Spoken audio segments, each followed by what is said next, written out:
Chapter 1. The Fall of Troy.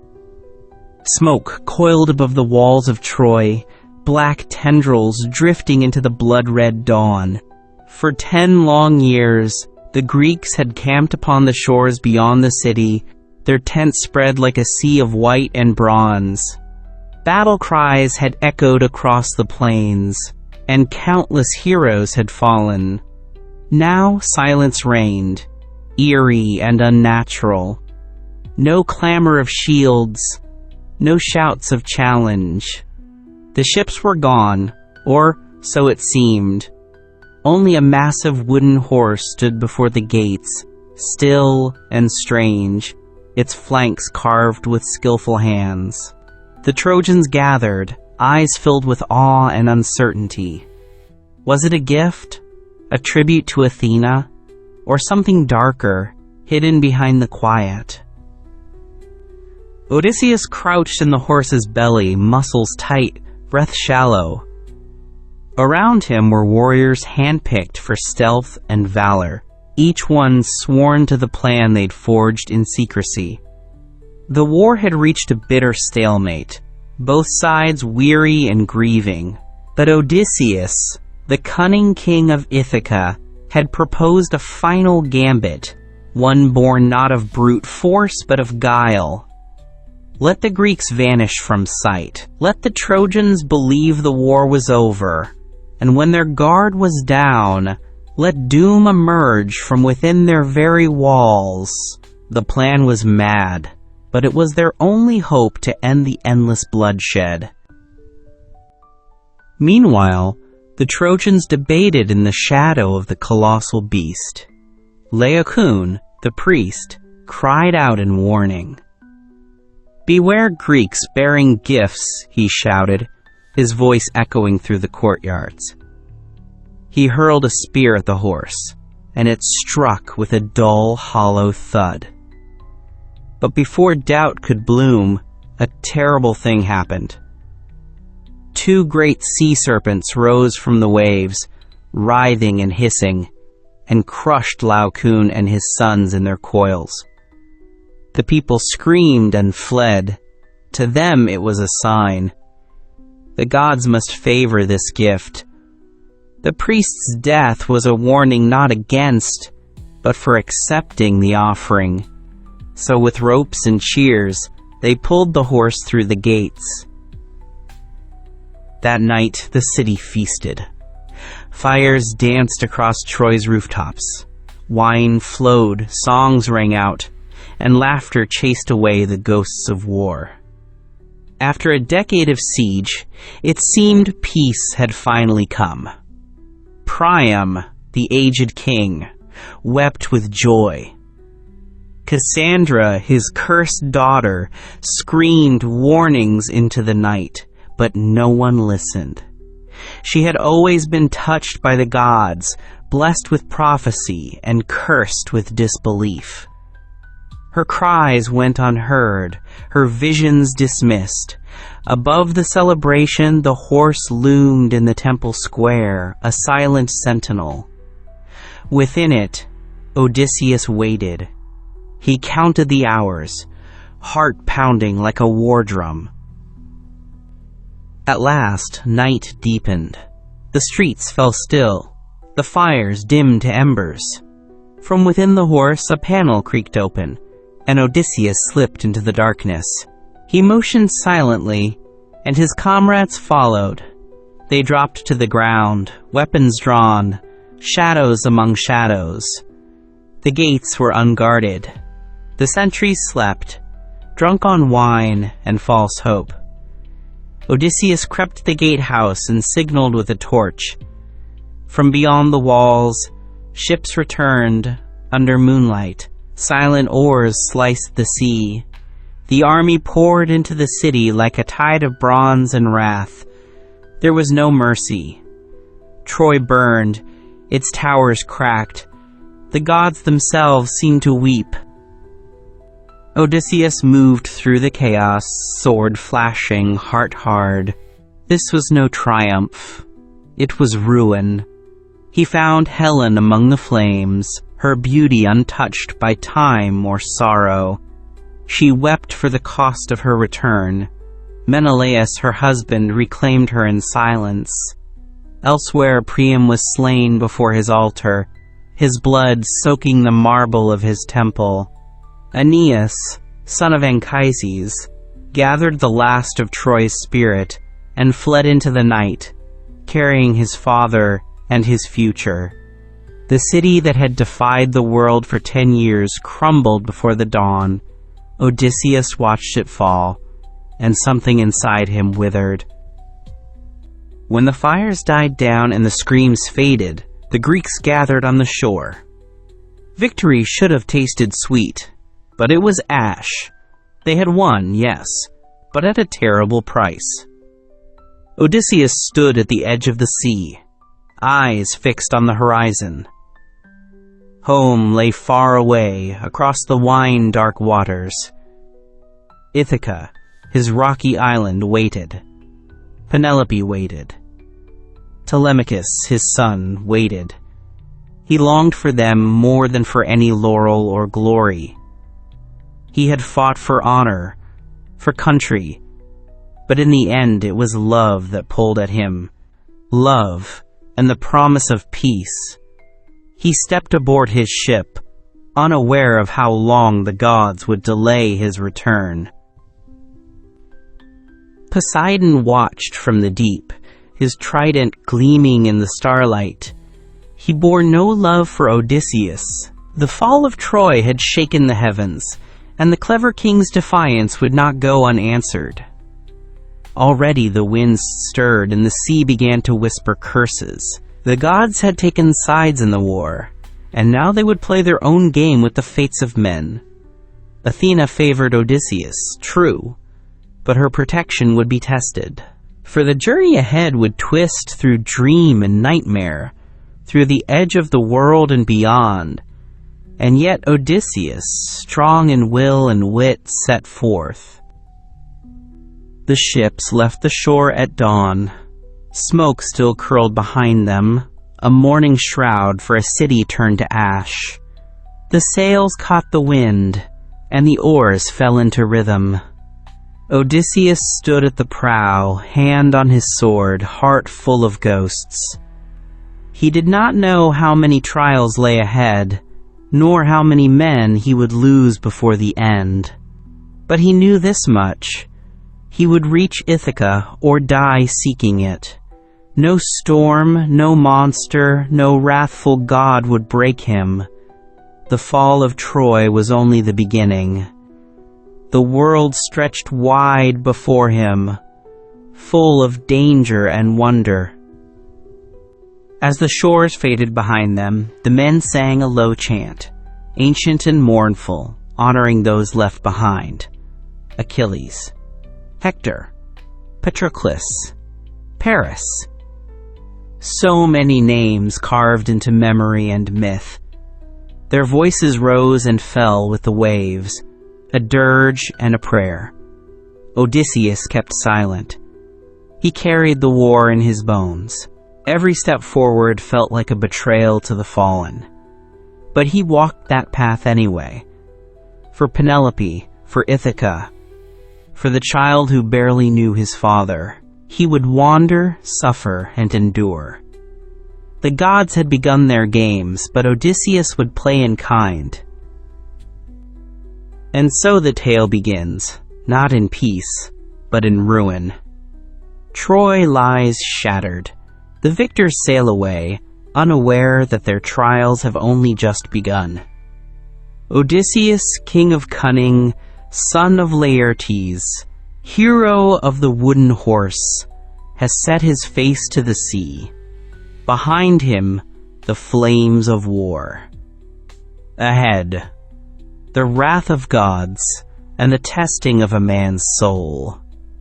His Odyssey has begun. The winds rise, and the stars shift in their courses. The story of Troy is over, but the story of Odysseus is just unfolding, with every wave bearing him further from home and deeper into legend.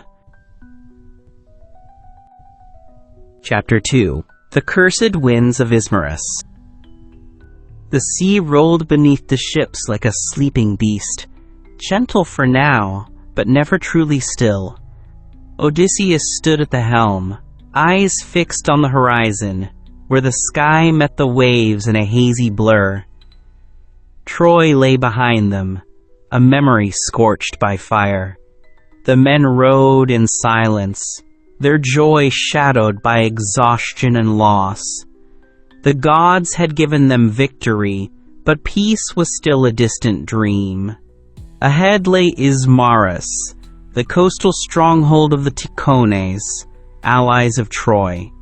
It was there they made their first landfall, their first mistake, their first curse, upon the long road home. At Ismarus, the warriors leapt ashore with the fury of men still burning with battle. The Ticones were taken by surprise. Their city fell in a single day, the men slaughtered, the women taken, the spoils claimed. Odysseus urged restraint. He knew the laws of the gods. A swift raid, then retreat. But his men, swollen with triumph, drank deep and lingered too long. They feasted and reveled upon the shore, drunk with wine and pride. And as the sun fell, the Ticones rallied. Reinforcements from the hills stormed down like a wave of vengeance, swords gleaming, cries fierce with grief and rage. The beach turned red as battle flared again. This time, it was no easy victory. Odysseus fought like a lion, calling his men to order, but the surprise and the wine had dulled them. Many fell. Too many. 6 from each ship, their names etched into sorrow. Blood soaked the sand where laughter had reigned only hours before. At last, they drove the Ticones back, their ships once more afloat, the dead left behind. As the sails rose and the oars dipped, Odysseus stood at the prow, jaw clenched in bitter silence. The lesson had been harsh. The gods watched. Justice came quickly for the foolish. From Ismarus they sought the open sea, but the winds turned foul. Black clouds gathered. The ships tossed as if toy vessels in a stormy bath. Zeus had seen the insult to the Ticones. Poseidon, already nursing a quiet rage, now stirred the waters with his trident. The sea god's anger was not yet fully kindled, but this was his warning, a taste of the wrath to come. The fleet scattered, struggling to stay together. For 2 days and nights the storm howled. Lightning lanced the waves, and thunder cracked the sky. Men clung to the rails, praying aloud, cursing their folly at Ismarus. When at last the winds broke, the sea lay flat again, deceptively calm. The ships bobbed, battered and weary. Odysseus gathered what strength remained in his men. He spoke not with anger, but with gravity, reminding them that each landfall was a gamble, each moment a test. The gods were listening. Every choice, every indulgence could bring ruin. They had lost comrades already, and many leagues still lay ahead. Some wept, others stared into the water, seeing not waves, but memories. Troy had been a war of swords. The voyage home would be a war of spirit, and they had barely begun to fight. They buried what dead they could in the sand, carving no markers, speaking no names. The sea would remember. Odysseus offered sacrifice to Zeus, pouring wine into the waves, praying for calm. The winds shifted gently, and the fleet set sail once more. But the taste of death clung to them. The men rowed slower now, their faces drawn. Each one had seen how quickly triumph could turn to tragedy. Odysseus, ever watchful, kept his thoughts hidden. But deep within, he wondered whether this journey would demand more than any battle ever had. The gods were not done with them. Not even close. As the coastline faded, the whispers of Ismarus lingered on the wind. Voices of the slain, of the grieving, of the gods themselves. Odysseus knew those voices would follow him, like shadows on the sail. He could not change what had been done. All he could do was steer his men through the trials ahead, with sharper caution and deeper reverence. The world beyond Troy was wide and strange, filled with wonders and terrors. The cursed winds had spoken, and in their howl a warning. The path home was not straight, and no hero would leave it unchanged. Chapter 3. Among the Lotus-Eaters. The sun cast a gentle gold across the sea as the ships drifted toward a low-lying shore veiled in mist. The wind had stilled, as though the gods themselves were holding their breath. Odysseus, eyes narrowed, scanned the coastline. No smoke rose, no guards stood watch. The island lay quiet, wrapped in a heavy silence. His men, worn thin by the storm and the loss at Ismarus, looked on it with longing. They needed rest. So he gave the order. The ships beached softly on sand as white as bone. The men stepped ashore, stretched their limbs, and walked into the strange hush of this unfamiliar land. They found no city, no temple, no cries of welcome or warning. Instead, there were fields of pale flowers swaying in the breeze, delicate and sweet-scented. The air itself felt thick, almost sleepy. From the hills, a few gentle people appeared, smiling with eyes like pools of calm water. They spoke little and offered food, fruits soft as silk, dripping with nectar. The men, curious and hungry, ate, and as they did, something shifted. Their weariness vanished, but so too did their memory. Their will to leave, their hunger for home, melted into dream. They had eaten the lotus. They had forgotten everything. Odysseus waited, watching the shore, puzzled by the delay. He sent more men to seek the others, and when they returned, their faces were pale. "They will not leave," they said. "They do not remember you. They speak only of staying."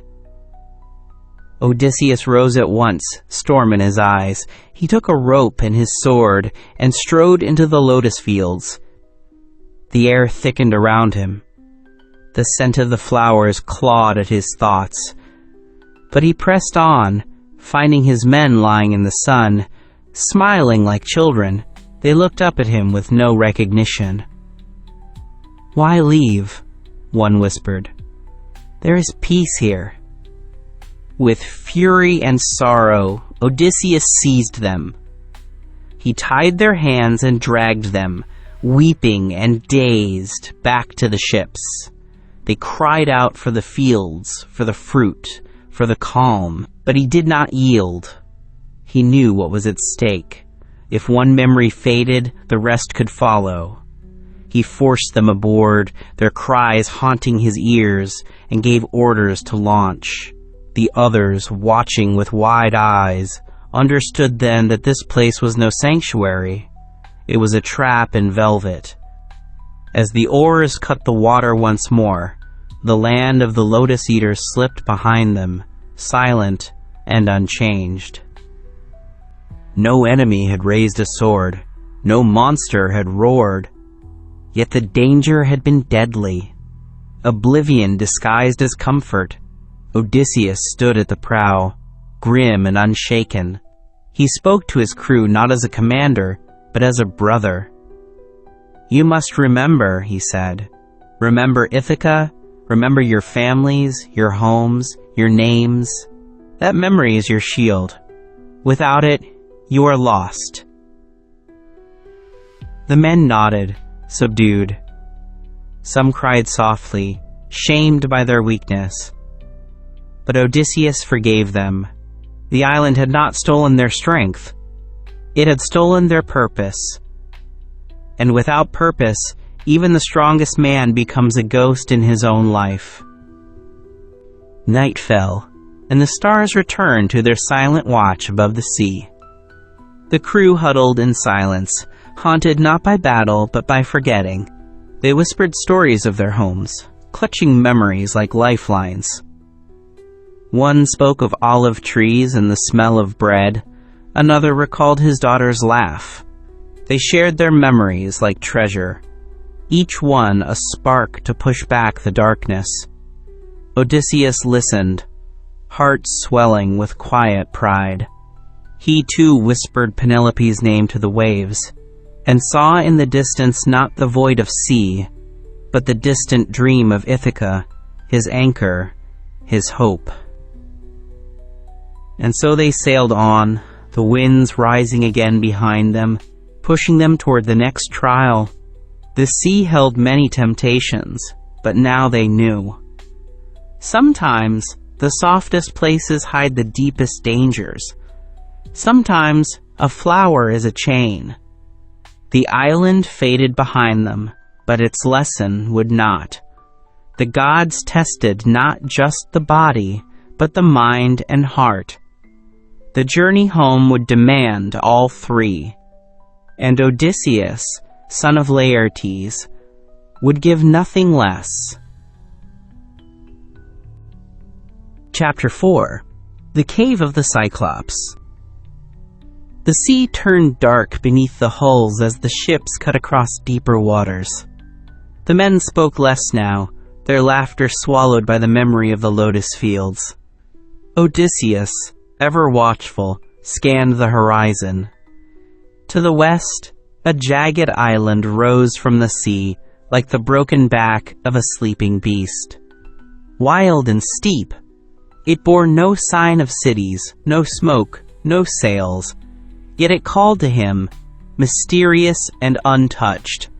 He ordered one ship toward it while the others waited offshore. Perhaps food could be found, perhaps knowledge. But behind his hunger stirred curiosity, that double-edged trait of all great men. They landed near a cave mouth, its size like a wound in the face of the cliff. Around it grazed flocks of sheep and goats, large and unguarded. No fences, no dogs, no herdsmen in sight. Odysseus selected 12 of his best men and led them forward, weapons at their sides, skins of sweet wine slung on their backs. It was a gift from the priest of Apollo, spared at Ismarus.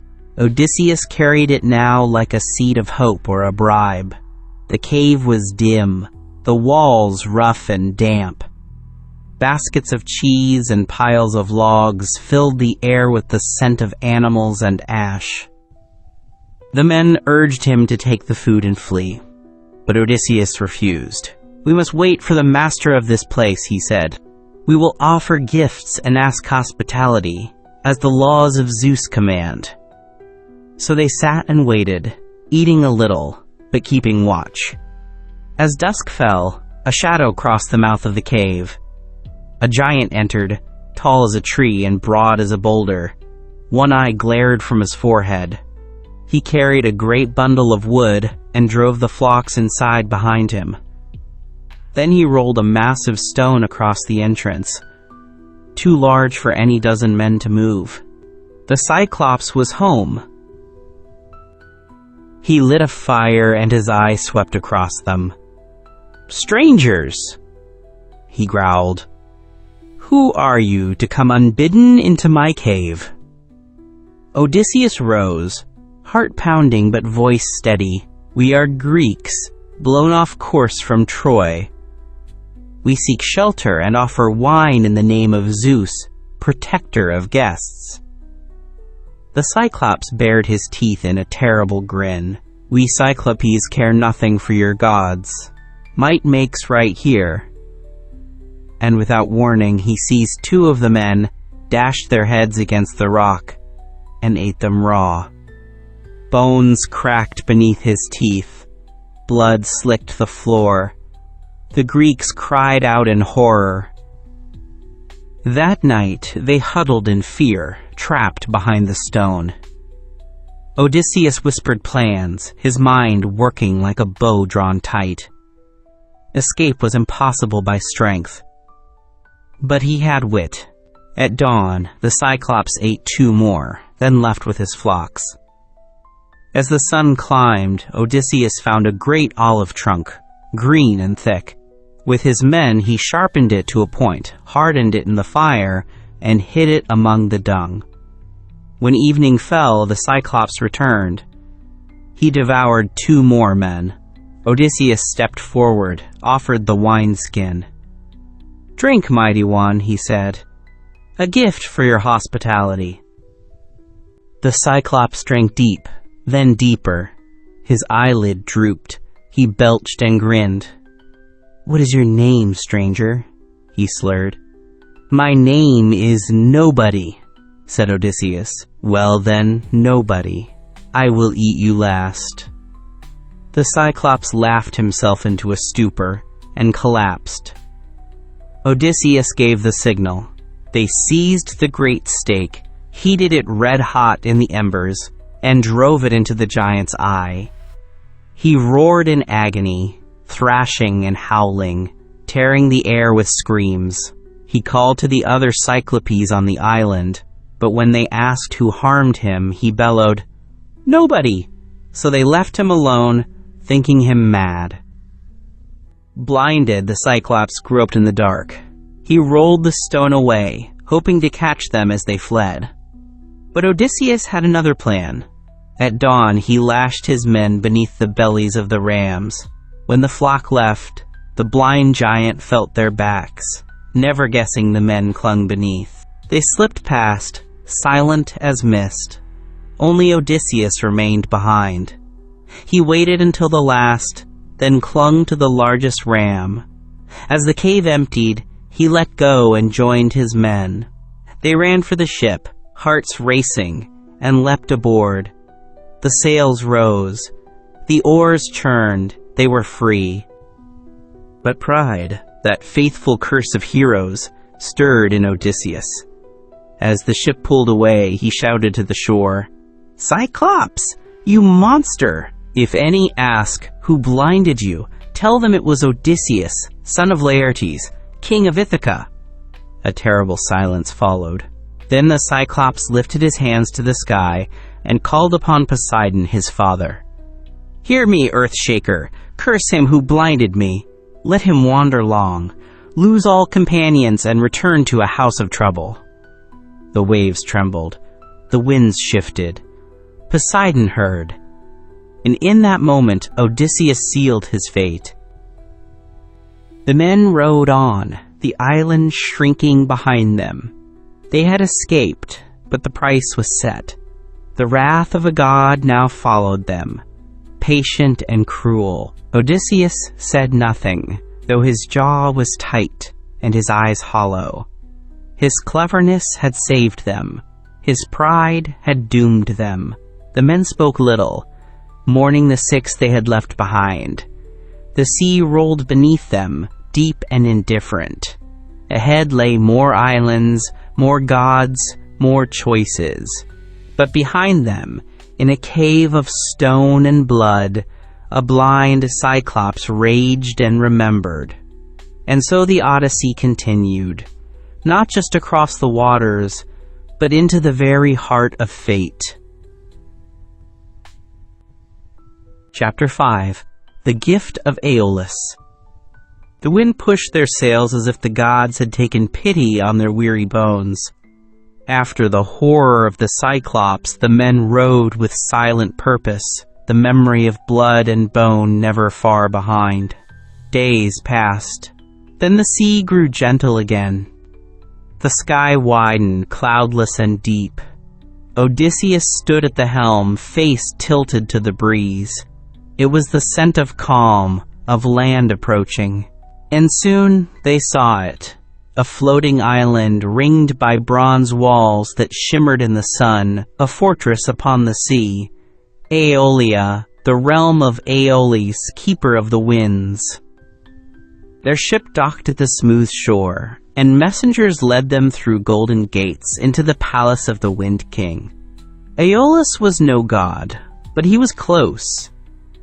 Appointed by Zeus himself, he held dominion over the tempests and breezes that ruled the earth's air.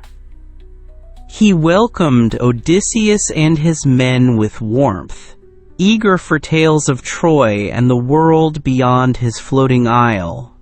For a month they remained, feasting, resting, telling stories of war and wanderings.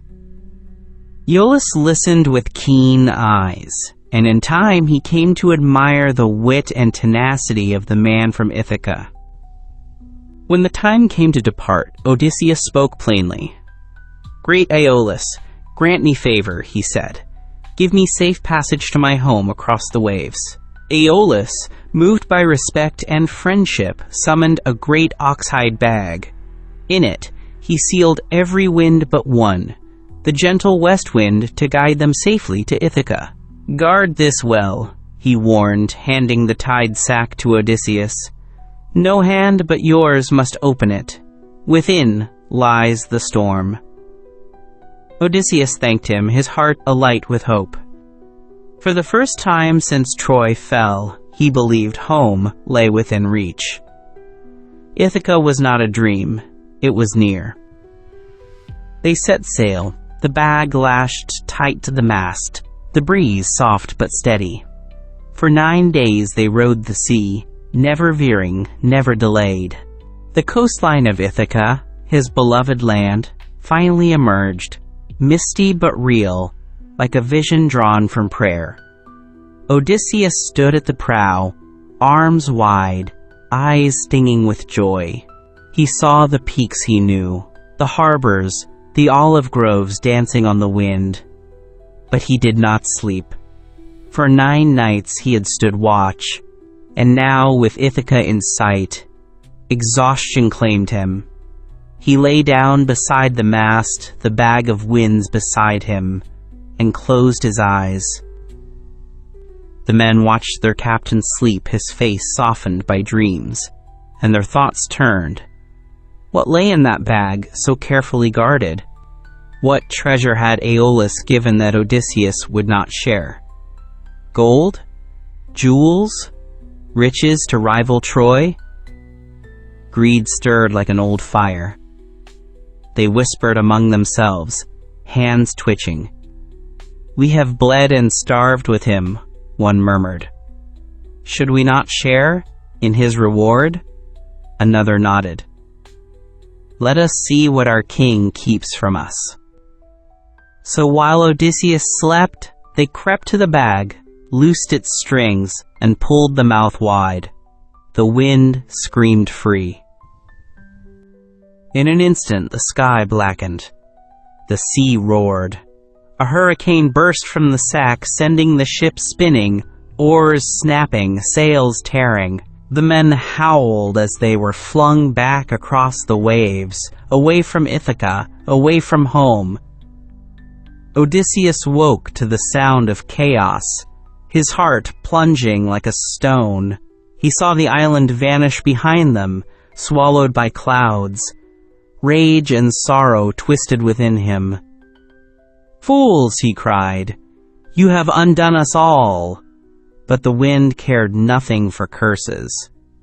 It hurled them back toward Aeolia, to the very place where hope had last stood bright. Once more, they climbed the golden hill, humbled and broken. Odysseus knelt before Aeolus, sack in hand, shame in his eyes. "We were undone by folly, not fate," he confessed. "Give me another chance." But Aeolus stepped back, his face like carved stone. "The gods curse your journey, Odysseus. I will not defy them again. Go, your fate is no longer mine to shape." And with that, he turned away. No banquet, no firelight, no song welcomed them this time. The doors of the palace closed, and the sea waited, wide and cold.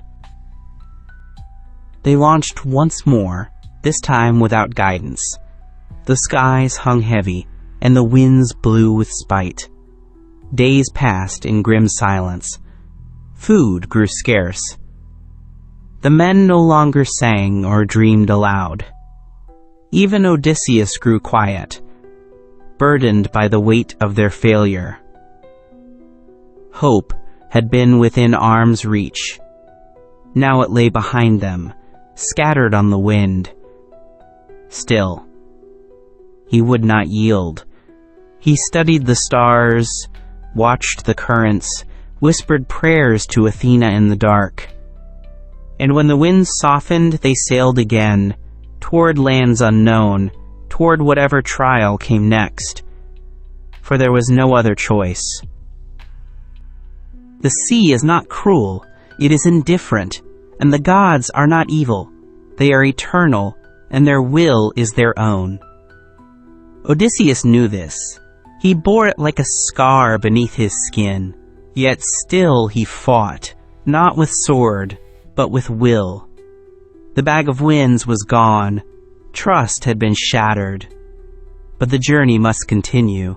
Each island, each storm, each sorrow would shape him further, peel away what was weak, and forge what must endure.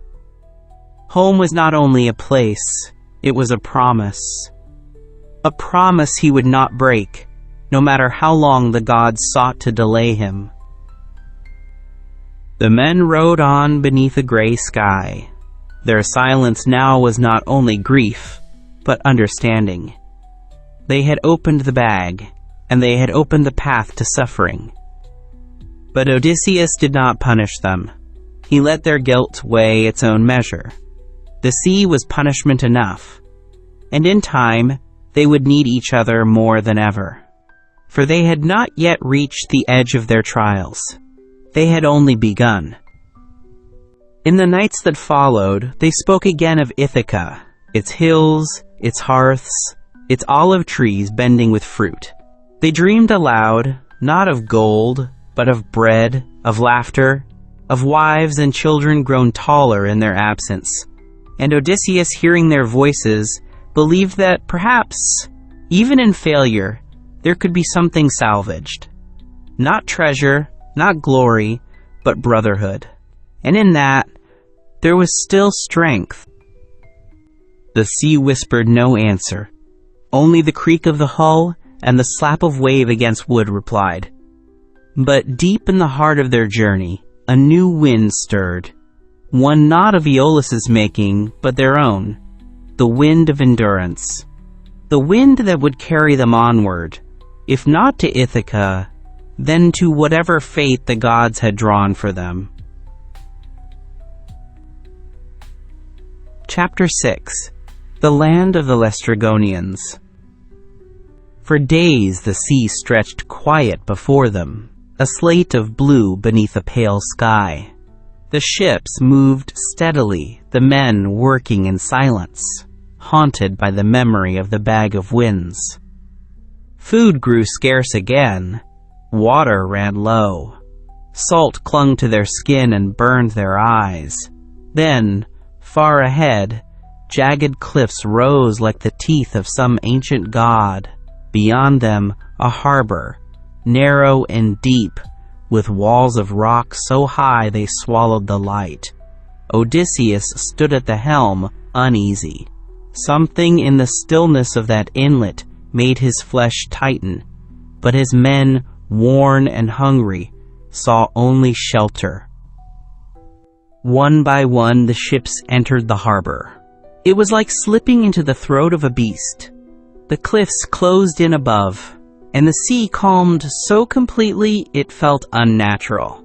There was no wind, no birds, no sound. Only Odysseus kept his ship outside the inlet, moored just beyond the mouth, tied by a long rope to the rocks. His instincts, sharpened by trial, told him to wait. He sent a small scouting party inland to search for food and signs of life.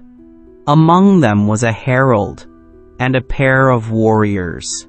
They climbed the cliffs and crossed into the strange land beyond. At first, they found no one, only fields of grain and great herds of sheep.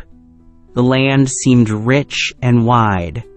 Then they came upon a girl, tall and strong, drawing water at a spring. She greeted them kindly and led them to her home, a towering stone house near the heart of the city. But when they entered, the truth revealed itself. Her father was not a man, but a giant, a true monster, the king of the Laestrygonians. Enormous and cruel, he seized one of the scouts and smashed him against the floor like an insect. The others fled, but the alarm had been raised.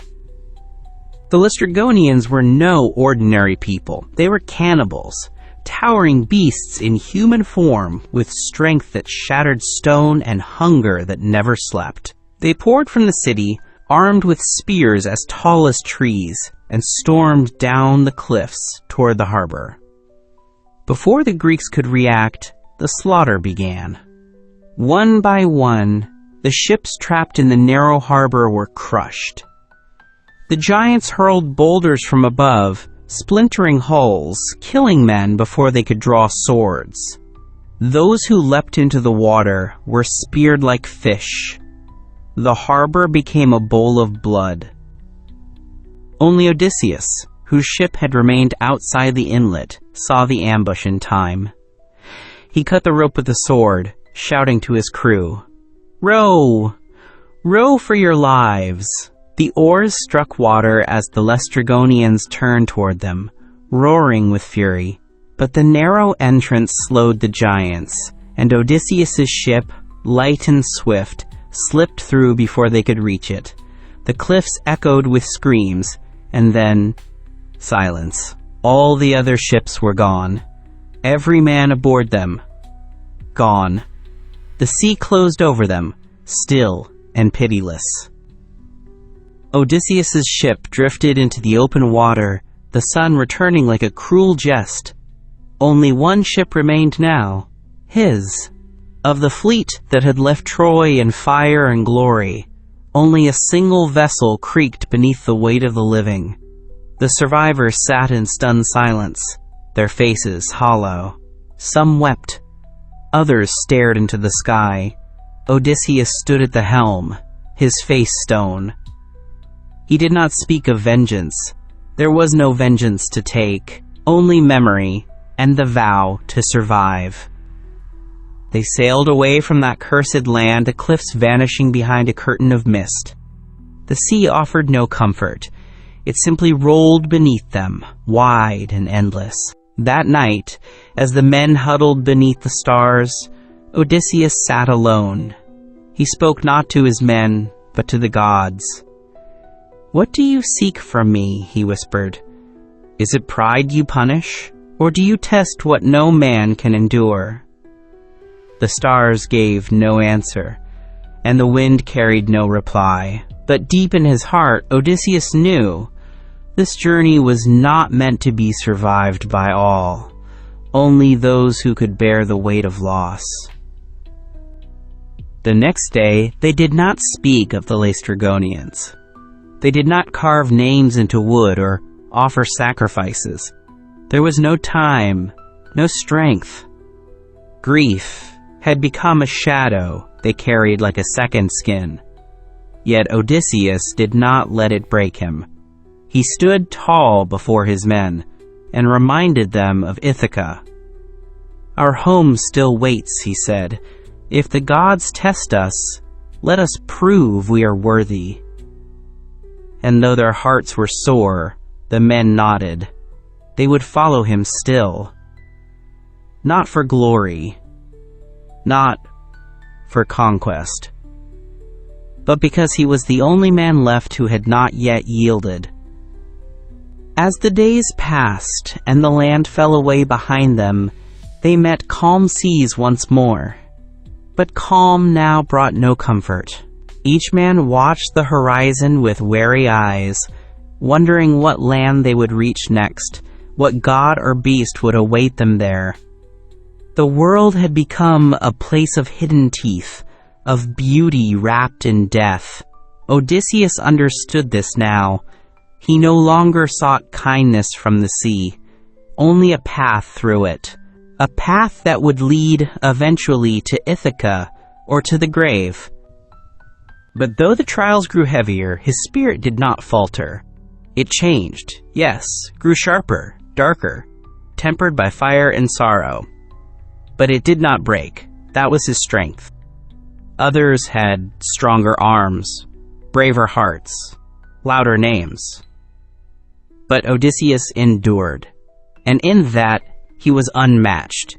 He did not ask the gods for ease, only for the chance to face whatever came. And so, though the sea rose and the stars wheeled above him in silence, he sailed on, and the Odyssey continued. Chapter 7. Enchanted by Circe. The sea sighed beneath the ship as it glided westward, the last light of day caught on the crests of the waves. The cliffs of the Laestrygonians had vanished into memory, but the weight of loss still pressed on the crew like lead. Only one ship remained, a single thread in the vastness of the sea. Odysseus stood at the helm, his jaw set, his eyes forward. Each man aboard that vessel carried the ghost of a friend left behind, yet the gods had not ended them. Not yet. And so they sailed on, toward the unknown, toward the Isle of Aeolus. The island rose like a green jewel from the sea, cloaked in dense forests that breathed mist and fragrance. Odysseus, cautious from too many trials, beached the ship at a safe distance and climbed a rocky bluff to survey the land. No sign of beast or man could be seen, only the sound of bird song and the wind stirring the trees. That night they camped beside a stream, drinking sweet water and resting their broken spirits. In the morning, Odysseus divided his men into two groups. One would stay behind and guard the ship. The other, led by Aeolus, would explore the island. Aeolus led his team through the woods, following a trail of fragrant smoke. Soon they came upon a clearing where a great stone house stood among meadows of herbs and flowers. Around the house moved wild animals, lions, wolves, leopards. But strangely, they made no attack. They only watched with wide, knowing eyes. From within came the sound of a woman's voice, singing a song that made the air itself feel drowsy. Then she appeared, tall, golden-haired, with eyes like dusk and lips that smiled with both warmth and mischief. This was Circe, daughter of the sun god Aeolus, mistress of enchantments. She welcomed the strangers into her hall and offered them food and wine. Tired, hungry, and soothed by her presence, they accepted. But the wine was laced with dark magic. No sooner had they eaten than Circe waved her wand and spoke a spell. The men cried out, but their cries twisted into squeals. Their arms shrank, their skin bristled with hair. One by one, they became swine, snorting and stumbling across the floor. Circe laughed lightly and herded them into pens outside, where she fed them acorns and husks, as if they had always been beasts. Only Aeolus had not entered. He fled back through the forest, heart pounding, and threw himself at Odysseus's feet. "They are gone," he gasped. The goddess turned them into animals. Odysseus's face grew dark, but he did not hesitate. He strapped on his sword, slung his bow, and made for the house alone. On the way, a figure appeared, tall, bright-eyed, in the form of a youth. It was Hermes, messenger of the gods. "Odysseus," he said, "you go to face Circe, who bends men to her will. Take this."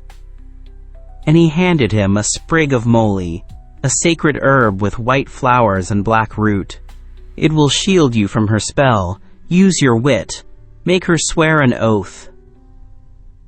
Odysseus thanked him and went on. When he reached the house, Circe welcomed him as she had the others.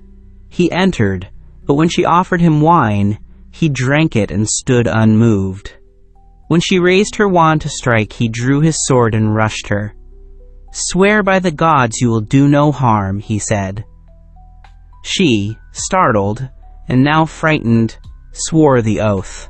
Her power had failed, her spell had broken, and something in her shifted. She lowered her wand, eyes full of wonder, and said, "You are no ordinary man." Odysseus, breathing hard, lowered his sword. From that moment, Circe's cruelty vanished. She became a host, a lover, a comforter. She restored his men to their human forms, shaken, confused, but unharmed. She bathed them, clothed them, and fed them. Odysseus returned to his ship and led them all to the great hall, where they were received not as intruders, but as guests. The men, stunned by her change, dared not question the miracle. They stayed, resting, healing, slowly allowing themselves to believe they were safe.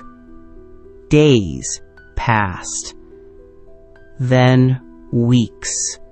Circe's island, rich and still, became a kind of haven. Time seemed to slow beneath its enchanted skies. But Odysseus, though drawn to Circe's beauty and her strange gentleness, never forgot his purpose. One evening, as they sat together, he said softly, "I must leave. I have a home to return to, a wife, a son I've not seen in 10 years. Circe's eyes darkened, but she did not rage. Instead, she nodded and said, "Then you must go not forward, but downward." He stared at her, uncomprehending. "To reach Ithaca, you must first speak to the dead," she said. "You must sail to the land of the Cimmerians and seek the ghost of Tiresias, the blind prophet. Only he can guide you home." The words chilled him. To speak with the dead? To journey into the land of shadow? He did not show fear, but he felt it. Still, he bowed his head. "Tell me what I must do." Circe gave him detailed instructions.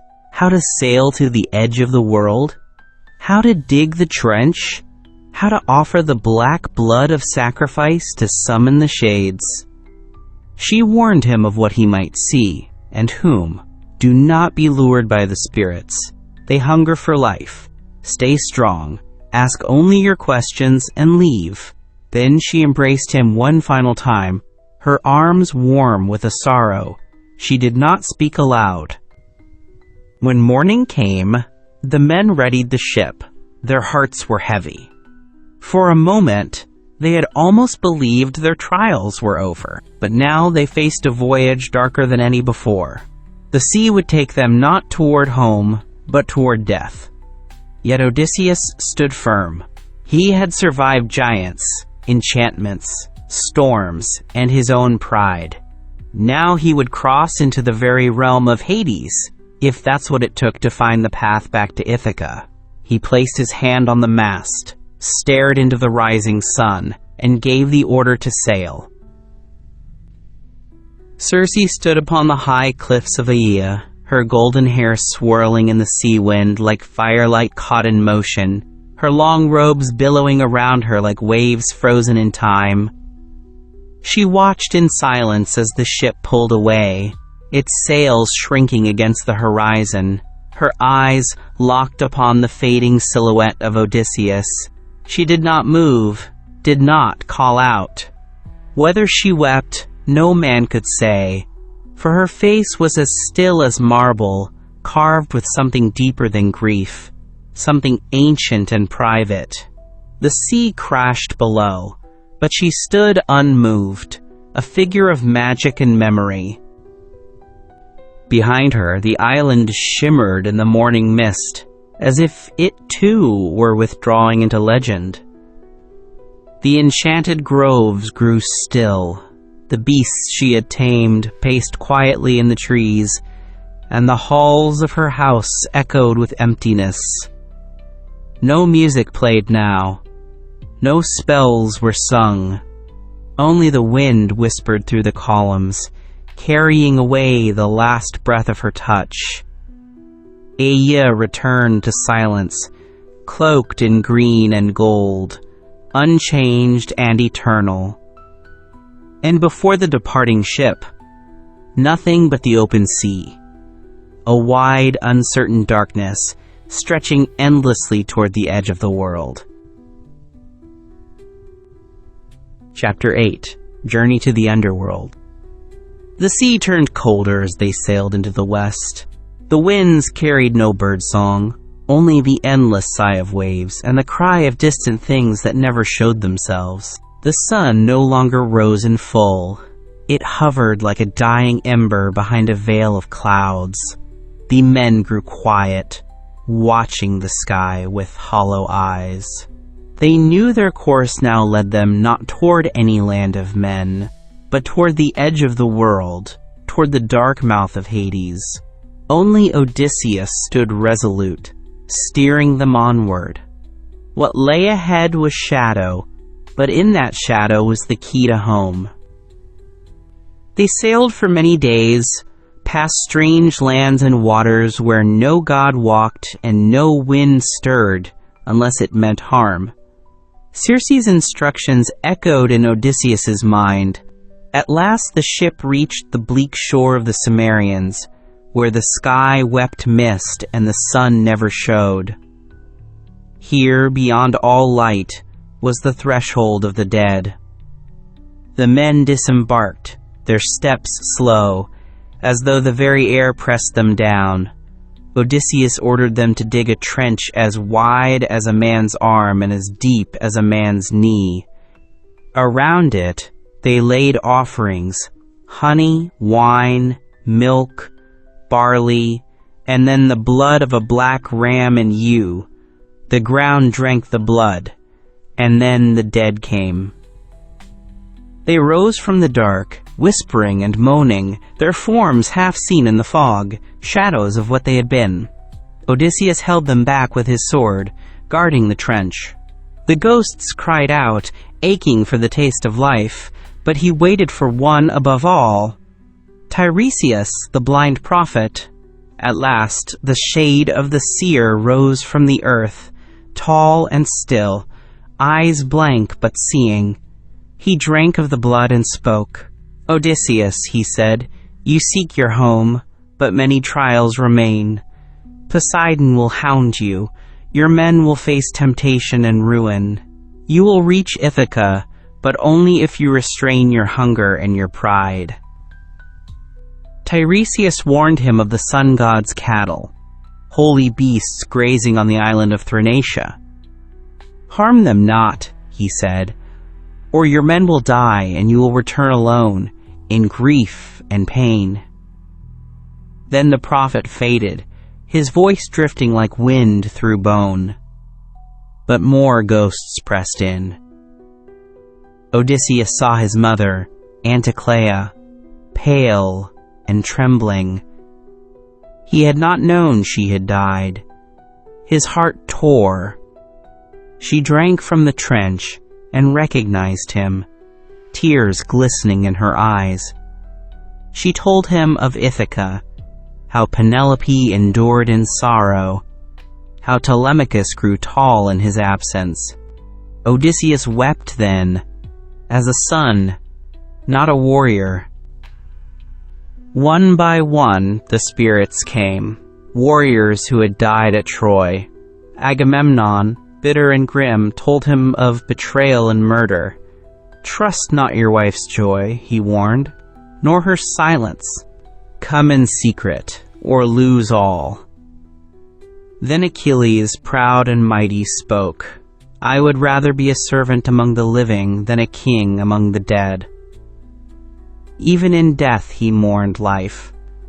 And Ajax, whom Odysseus had bested in battle for Achilles' armor, stood apart, silent and cold, unwilling to speak. His pride, even in death, was unbroken. Odysseus felt the weight of all he had gained, and all he had lost. There were more, too many to name, shades of lovers, enemies, nameless soldiers, and forgotten kings. The dead drifted like leaves in a winter wind, whispering secrets and sorrows. Some cried for justice. Others wept for the world they could no longer touch. Odysseus held firm, but inside him something bent. The journey had already tested his strength. Now it tested his soul. At last he turned from the trench and poured libations to close the rite. He sheathed his sword. The ghosts faded, drawn back to their silence. The wind rose again. It was time to return to the world of the living. He rejoined his men, who waited pale and trembling. None asked what he had seen. They pushed the ship back to sea in silence. The sails caught a soft wind, Circe's last favor, and they turned eastward once more. Behind them, the dark shore receded, swallowed by mist. Odysseus stood at the prow, changed.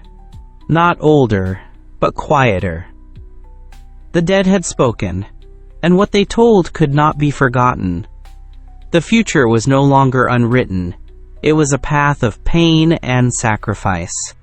Yet the way home was clearer now, and with it came resolve.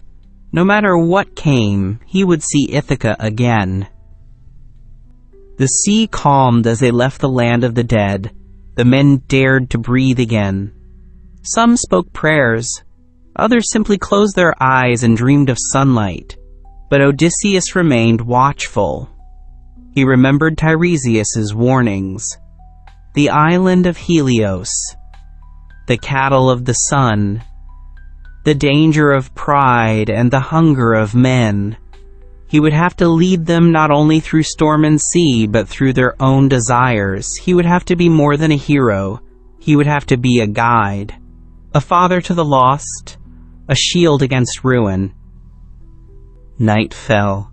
The stars returned above them, silent witnesses to all that had passed.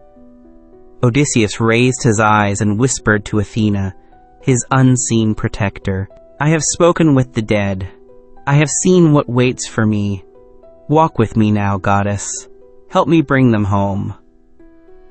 The sails flapped gently. The sea whispered.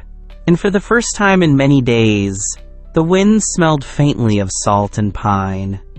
The smell of land, of promise. The journey was not over. The worst was yet to come, but they had passed through the shadow. They had returned. The Odyssey continued. Chapter 9. The Song of the Sirens. The sea stretched wide and blue as the ship moved steadily eastward, carrying the weight of silence and memory. The dark host of the dead had faded into the past, but its shadow still clung to the men. They said little. Even laughter seemed foreign now. Odysseus stood at the helm, steady as stone, his mind fixed on what lay ahead. He remembered Tiresias's warning. More trials waited. Temptations not of violence, but of longing. And soon, the wind brought a scent not of salt, but of sweetness. Flowers and honey and something else. Music, soft and low, drifting over the waves like a forgotten dream. Odysseus knew what it meant. The island of the Sirens lay ahead.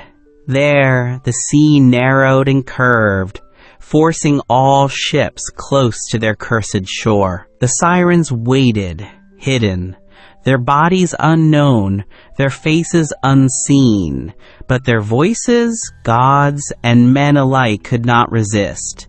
They sang not with beauty alone, but with truth. Each song was different, shaped to the heart of the listener. Heroes heard their names in poems of praise. Lovers heard promises of return. Scholars heard wisdom no mortal had known. And every man who listened gave up his oar, his will, and his life, drifting toward the rocks with smiles on their lips. Odysseus called his men together. "We are near," he said. "The Sirens sing not with words, but with the soul. If you hear them, you will not choose to die. You will simply stop choosing. So you must not hear them at all." He brought forth a block of beeswax, soft and pale. "Plug your ears with this. Mold it tight. Do not remove it until we are safely past." The men obeyed, kneading wax into their ears until they could hear nothing but their breath. But Odysseus had another plan. "Bind me to the mast," he said, "hand and foot. No matter what I say, do not release me." They tied him tightly with ropes, lashed to the mast until he could not move. Then the ship entered the pass, the cliffs drawing close, the water turning strange and green. The sky darkened slightly, though no clouds moved. And then they came, the voices. At first it was only a murmur, but it rose swiftly, wrapping the ship like silk. Odysseus heard his name spoken in perfect melody. "Odysseus! Odysseus!" It was not loud, but it pierced him like a spear. "Come to us," they sang. "Great king of Ithaca, son of Laertes, breaker of Troy. Hear us, learn all that was and will be. We know the path you seek, we see your pain. Rest, and all will be revealed. You will return home not in sorrow, but in triumph." His heart thundered. The ropes bit into his skin. He screamed to his men, commanding them to turn the ship, to loose him. But they could not hear. Their eyes were forward, their hands steady on the oars. Odysseus raged, struggling against the bonds, begging and cursing by turns. The Siren's song changed, matching every shift in his soul. "Your wife waits in darkness. Your son grows old without you. Would you not see them now, here, across the water? Would you not know the truth of your fate?" Their voices shimmered with sorrow, with joy, with ancient knowledge. He wept, though he did not know why. Still, the ship moved on. The men rowed steadily, deaf to the seduction around them. The Sirens' island came into view. Low cliffs, black rocks, bones strewn along the shore like driftwood. But no figure stood upon it. Only the song lingered, invisible and endless. Odysseus thrashed and howled. Part of him knew the danger. Part of him wanted to leap into the sea and swim to the music. But the ropes held. The mast held. And the ship passed through. Slowly, the song faded. The air lightened. The sky opened. The men saw Odysseus sagging against the mast, wild-eyed and trembling. At his signal, they removed the wax from their ears. Then they untied him, and he collapsed to his knees. For a long time, he said nothing. Then he looked at them and said, "We must keep going. Quickly, the next danger waits. They sailed on, but none who had seen his face as he listened to the sirens ever forgot it. It was the face of a man who had stood at the edge of knowing everything and turned away. Odysseus never spoke of what he had heard, but he carried it like a scar. Some knowledge is too costly. Some truths are better left beyond the reach of men. As the island of the Sirens vanished into the horizon, Odysseus gripped the rail and stared ahead. The next trial would come quickly. The sea narrowed once more, and in its strait waited two horrors of the deep, Scylla and Charybdis. But that tale, too, must be told. Chapter 10. Between Scylla and Charybdis. The sea narrowed into a corridor of shadow and foam, the waves surging harder with each mile. The cliffs ahead rose like jaws on either side, their black faces jagged and wet with spray. This was the place Circe had warned of. Odysseus knew it the moment he saw it, and dread settled in his gut. Here, the sea offered two paths, and neither brought safety. On the left lurked Charybdis, the great whirlpool, whose hunger could swallow ships whole. On the right, Scylla, the six-headed monster, perched high in her cave, waiting to snatch sailors from their decks. No man could pass unscathed.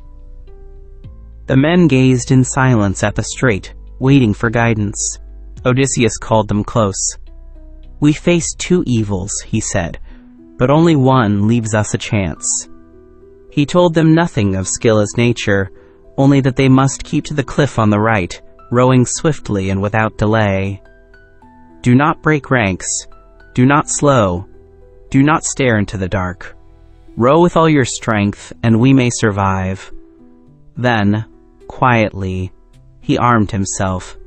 He gripped his spear and fastened his armor, though Circe had warned that no weapon could defeat the monster above.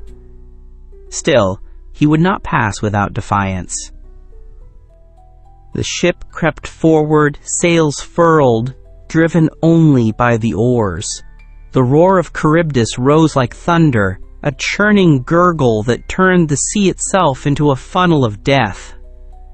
Odysseus looked left and saw it, water circling madly, the ocean falling in on itself, vanishing into a pit, only to erupt again in an explosion of spray and wreckage. No ship could survive its grasp. He turned away quickly, focusing on the rock face ahead. Scylla's cave yawned high above them, invisible in the mist. But she was there, waiting. The men rowed hard, their eyes forward, muscles burning. Then came the moment. A sudden shriek, shrill and unnatural, split the air. From above, Scylla struck. 6 heads, each with fangs long as a sword, darted down in a blur of motion. 6 men screamed. 6 were lifted from the deck, flailing in the air. Odysseus turned in time to see them, arms reaching, mouths open in silent terror, as they were swallowed by the beast above. Blood rained on the deck. The ship rocked violently. Then, just as quickly, it was over. The heads withdrew into the cave. The sea closed behind them. The crew rowed on, pale and shaking, some weeping openly. Odysseus said nothing. He had known this was coming. He had chosen the lesser evil. Had they passed closer to Charybdis, all would have perished. Instead, 6 had been taken. It was a wound he would carry forever. Their names etched themselves into his mind. Fathers, sons, comrades. The sea had claimed them, and the gods had made no protest. When they reached calmer waters, the oars fell still. The men lay slumped, their eyes empty. Odysseus stood at the prow, the salt wind biting his face. He did not weep. Not here. Not yet. Leadership was not only strategy. It was burden. It was knowing when to choose death to preserve life, and bearing the hatred that sometimes followed. But still, he whispered a prayer to their souls, and to the gods who had watched in silence.